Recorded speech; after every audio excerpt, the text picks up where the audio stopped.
Right, we have ourselves some delicious chicken feet. However, they're still quite unappetizing because they're still way too hard. And the only way to make sure that they turn into something that is palatable, even in the slightest sense, is to put them in a crock pot and have that crock pot run for quite a few hours. So, as it so happens, we have a crock pot. This is a Hamilton Beach Rotardo crockpot, and the only reason we bought it was because it was $30 and it had very lovely ceramic bowls, which we thought would make quite nice flower pots. As it turns out, the thing itself is actually useful for heating things at low temperature for a long period of time, and as such, this will work quite well for the crockpot purposes that we need for making delicious chicken, or in this case, chicken feet. We will set it to a 2-quart lowest possible setting, which means rather than warm, we want it on low, and it's a 2-quart. We will put in our chicken. This sauce, which you can probably see in the pan right now, is too thick. We'll be running this for about 3 hours, and so making sure that all the juices are still with the chicken. We probably want to add a little bit more water there to make sure we have everything, and we'll be repeating this process every like 15 to 20 minutes. So we'll come back to this and make sure that the chicken inside the crock pot has enough water to keep stewing, and we don't want it to stew too much, because if we stew it too much, then the skin will separate from the bone and we get something like, I think we have one of these here. Maybe not.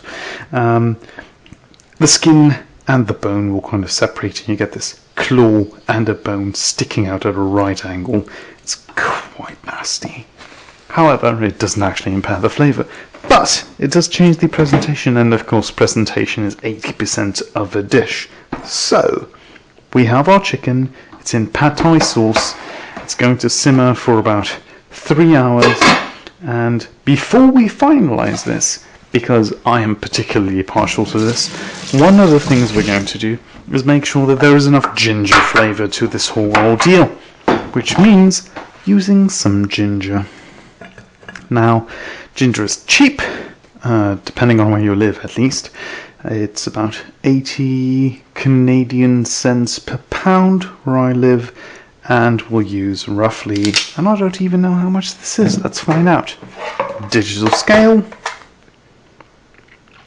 0 grams, about 80 grams of ginger, and the way we're going to use this is to simply skin it.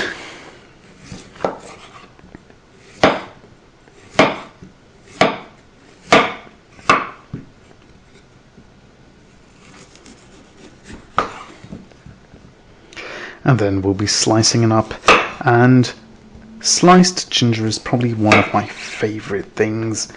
It's so easy to make, it's so delicious, and even when it's in a dish, it's, I don't know, I can't resist just tucking into it.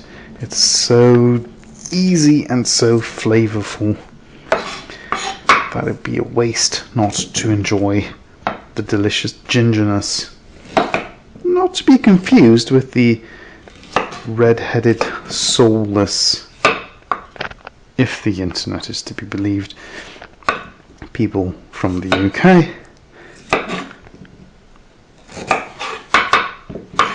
That's one part done.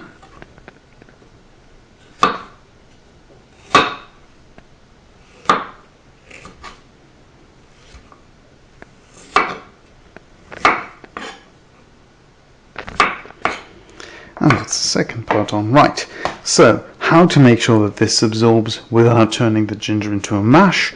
Very simple. Cut it in half and just slice it up.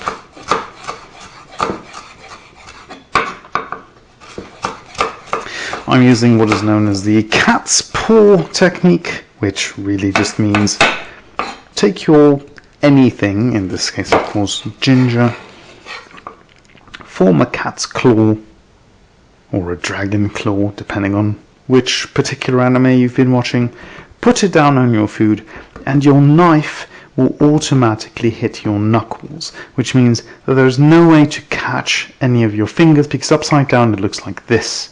Your knife is always going to be moving across the knuckles or the fingers, and there is no way for the knife to hit into the fingers because it's always caught against a guard.